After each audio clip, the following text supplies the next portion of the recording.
ผ่านแล้วกัน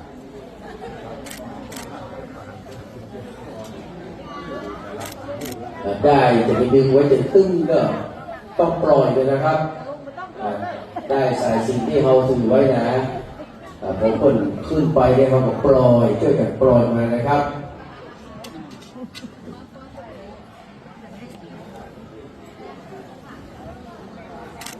ตอนนี้พระเดชพระคุณหลวงพ่อพระภาวนาธรรมภิรักษ์วิปัสสนา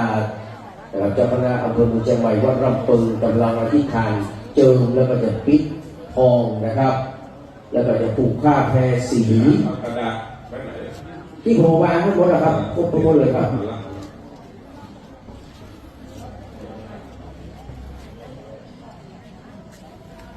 การติง3 ใบไปแล้วเนาะเดินอากาศไปแล้วหมดบวยเนี่ยคุณที่ถ้าจะแล้วได้บวยหลวงเดือน8นี่นะครับเดือน8หัวเขานี่นะ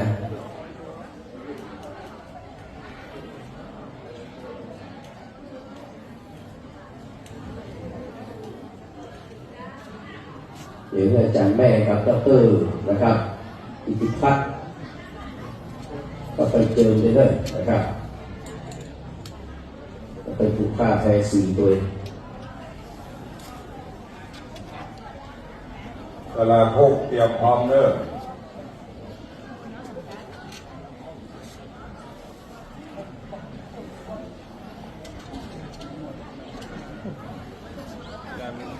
ที่การครับ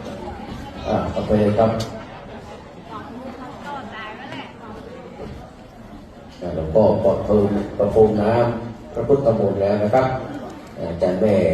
จากท่านดร.อธิการบดีนะครับจะได้เข้าไป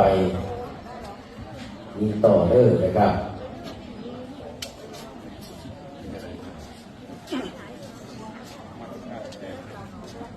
น้องศรัทธาเอาก่อตั้งจิตอธิษฐานเหมือนกับเขาได้ท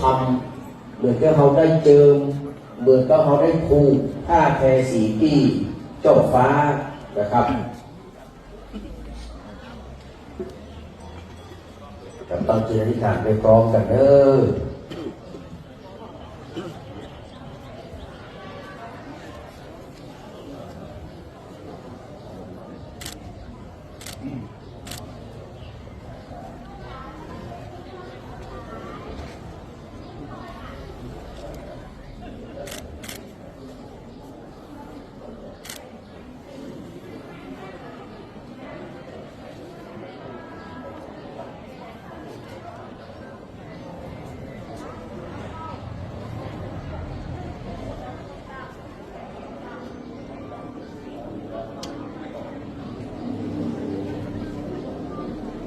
ดนตรีพื้นเมืองก็เตรียมบรรเลงเพลงมหาฤกษ์เลยเรียบร้อยแล้วเนาะมาตะบนเห็นน้อยนะครับ